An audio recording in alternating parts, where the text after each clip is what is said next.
Video bites from ulearn.photography.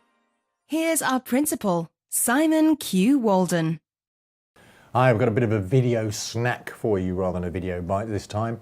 I'm going to give you 7 more tips for better family photos. And number 1 is never say cheese. Okay, I know you want nice smiley pictures of your friends and family. But actually lining them all up like they're on a criminal suspect line and then say, right, go cheese, you know, is going to look very stuffed shirt posing.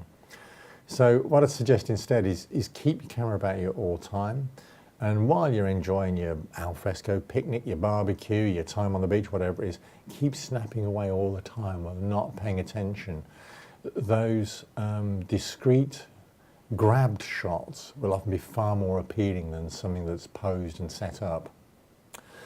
Number 2, 2 people generally will be better than 1 person because 1 person can, you know, they can feel a little bit awkward and on the spot and self-conscious.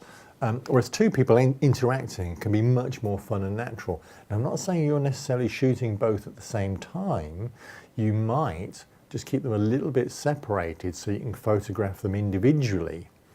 And what you do is you give them the job, so their job is to make the other person laugh, for example. And in that natural interaction, you know, you'll get some great expressions. Number 3, shoot your subject's backside, I've written down here. I sort of do mean that literally. We rarely shoot the back of people, and that's kind of understandable, really. But actually, it can be a really nice shot of a person or a couple walking back and just looking back over their shoulder.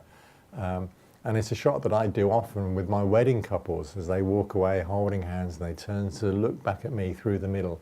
And it's nearly always selected for their wedding album. And incidentally, it shows off the bride's dress really well. Number 4, whatever happens, your sitter is never at fault. So the worst thing to say to them is something like, you look so stiff, you look awkward, you're doing it wrong. Because all that's going to do is make them very defensive and really stiff, and it's going to be even worse. So instead of that, use phrases like, that's great, that's gorgeous, that's terrific, I'm sure we can make this better, you know, we can improve this by, and you know, if they are feeling awkward, then give them things to do, talk to them, make them laugh, even make them jump and run them down and whatever else, just to kind of loosen them up. Getting close and getting closer and getting closer still. The closer you are, the tighter the headshot, the stronger the picture.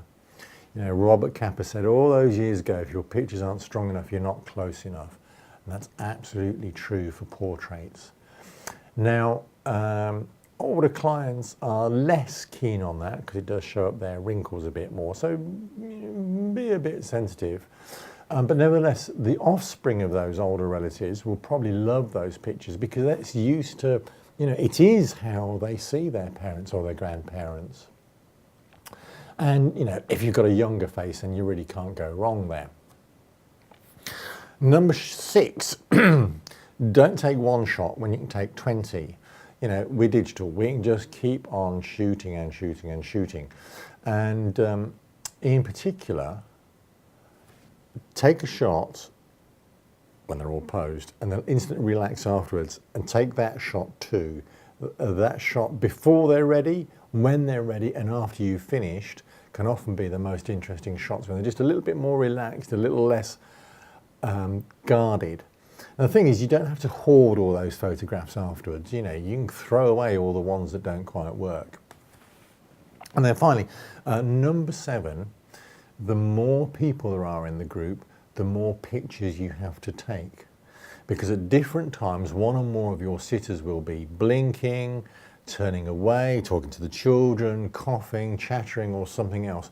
And in fact, mathematically, I think that when you get to 7 people, I think it is, you've got a 50% chance of one of them blinking at the moment that you take the picture.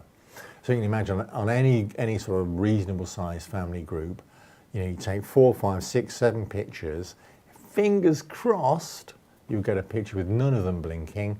And if you don't, you've got 7 very similar pictures that you can just do a quick head swap to make sure that you've got everybody with their eyes open. So there you go, 7 tips to get the best out of your family photographs. Subscribe now for regular tips and updates. To find out more, go to ulearn.photography.